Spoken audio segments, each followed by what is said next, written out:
आप देख रहे हैं आरवेट न्यूज और पटना सिटी से है।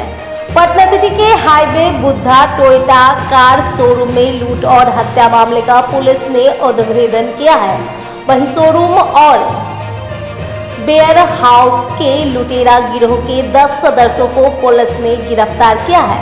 वहीं गिरफ्तार अपराधियों के पास से 3 पिस्टल, दर्जनों जिंदा कारतूस, धारदार हथियार और 2,15,000 रुपए बरामद किया है।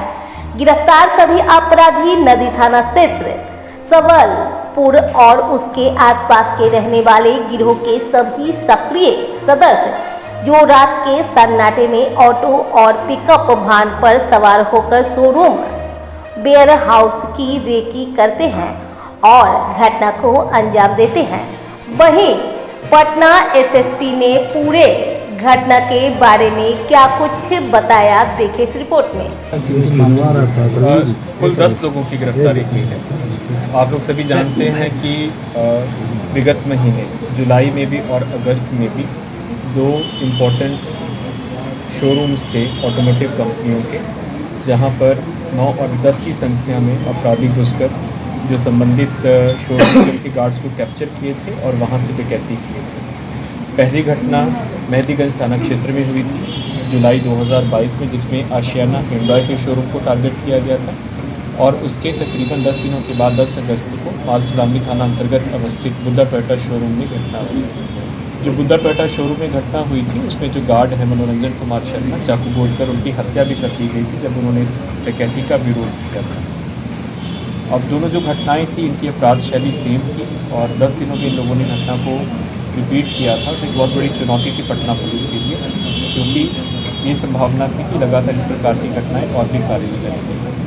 इन घटनाओं के उद्भेदन के लिए फिर हम लोगों ने एक विशेष टीम का गठन किया। नगर पुलिस अधीक्षक पूर्वी और अनुमंडल पुलिस पदाधिकारी पटना सिटी के नेतृत्व में, जिसमें थानाध्यक्ष मालसलामी, थाना अध्यक्ष मेहदीगंज, थाना अध्यक्ष दीदारगंज नदी और हमारे जो स्पेशल इन्वेस्टिगेशन यूनिट हमारी टीम है और डायल 100 की टीम को इसमें शामिल किया।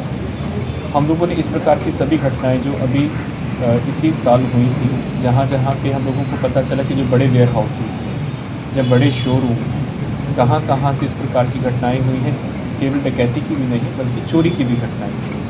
क्योंकि इस गिरोह का स्पेशल था कि वेयर हाउसेज को और बड़े शोरूम्स को रात को टारगेट करता था।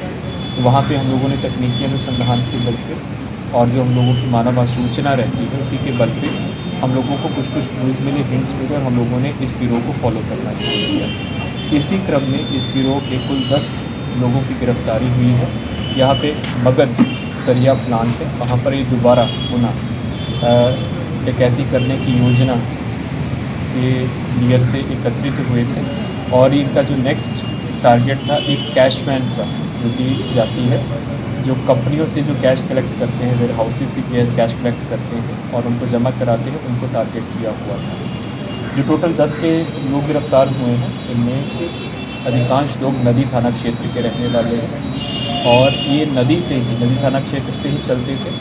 टेम्पू जब पिकअप वैन से लोग निकलते थे, रात भर ये लोग रैकी करते थे। जहाँ पर भी बड़े शोरूम्स होते थे, जब बड़े गोदाम होते थे, वेयर हाउसेज होते थे, वहाँ पे तो रैकी करते थे कि उसकी सिक्योरिटी व्यवस्था क्या है, प्रवेश करने का क्या है, कितना सिक्योरिटी गार्ड रहता है और फिर उसमें घटना को अंजाम देते। इसका सभी विस्तृत आपराधिक इतिहास भी रहा है।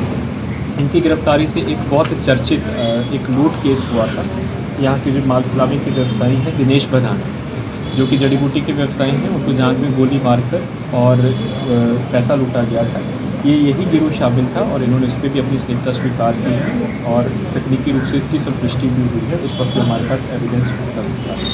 इसके अलावा इन 2 शोरूम्स की घटनाओं के अलावा इन लोगों ने GTL infra warehouse bypass था, वहाँ से बैटरीज चुराई थी। इसके अलावा speedy joy auto agency Gopalpur और Shri Vats E motors showroom Gopalpur, यहाँ से भी ये बैटरी इन लोगों ने चुराई थी। रात को पिकअप पे जाते थे, टेम्पो पे जाते थे और वहाँ से बैटरी चुराते थे। और काव्या इलेक्ट्रॉनिक्स गौरीचक, वहाँ से भी लोगों ने बैटरी चुराई थी। जहाँ पे ये लोग बैटरीज और जो अपना चोरी का सामान बेच रहे थे उसका भी आइडेंटिफिकेशन हो गया है और इसलिए यहाँ पे छापामारी करने के लिए, उसको पकड़ने के लिए टीम को रवाना कर दिया गया है।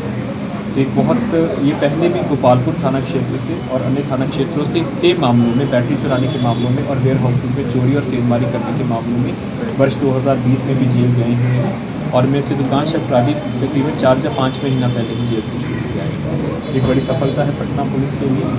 और एक हम लोग अपील भी करेंगे आपके माध्यम से जितने भी वेयर हाउसेज और शोरूम के मालिक हैं, उनके पास जो भी एम्प्लॉयज़ होते हैं उनका सिक्योरिटी वेटिंग ज़रूर कराएं। बार बार हम लोग उनको बोलते हैं कि वो किस प्रकार के व्यक्ति हैं, उनका आपराधिक इतिहास, सिक्योरिटी वेटिंग ज़रूर करें, क्योंकि 95% घटनाएं जो इस प्रकार की देख रहे हैं, हम देख रहे हैं कि जो उनका अपना कोई एम्प्लॉय है, चाहे वर्तमान में काम कर रहा है, चाहे पुराना एम्प्लॉय है, वही इस प्रकार की घटनाओं की लाइनिंग देता है और पूरी इन्फॉर्मेशन देके घटनाएं करवाता है।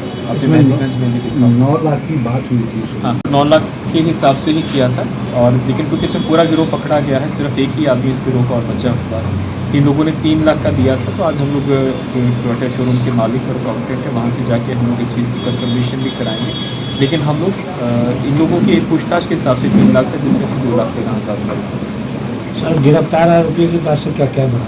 इनमें से 3 पिस्टल इनसे बरामद हुए हैं, 3 चाकू बरामद हुए हैं, 2,13,000 रुपये जो लूट का इनका पैसा था वो बरामद हुआ है, 6 किलोग्राम गांजा और 6 जिंदा कारतूस इनसे बरामद हुए हैं। और इसके अलावा जो बैटरीज जो इन्होंने गोपालपुर और गौरीचक के विभिन्न वो ये शोरूम से हवाई का शोरूम था और ये रिक्शा का शोरूम था जहाँ से बैटरी चुराई थी, वो जहाँ पे इन लोगों ने बेची है वहाँ पे रिकवर करने की हमारी टीम जा रही है। सर हम लोग इसको भी नाबालिग हैं, सभी 18 वर्ष से ऊपर। सर हम लोग इसको 9 लाख बताएं या 3 लाख बताएं? नहीं, उनके हिसाब से 9 लाख है, इनकी पूछताछ के हिसाब से 3 लाख है। हम लोग 9 लाख की मांग करते थे, लेकिन इन्होंने बताया था कि 3 लाख रुपया निकला था, जिसमें से 2.25 लाख रुपया रिकवर हो चुका है।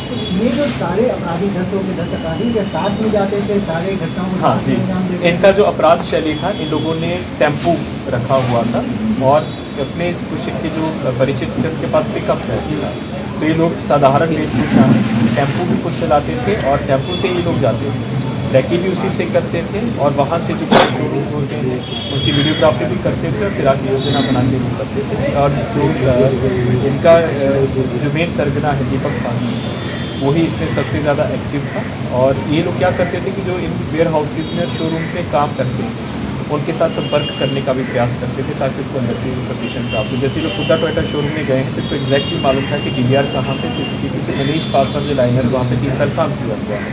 तो सबसे पहले ही जाके उन्होंने DVR को टारगेट किया और वहाँ से बताया ताकि साक्षी को बताया। देखने में तो सब सारे सामान्य परिवार घटना है।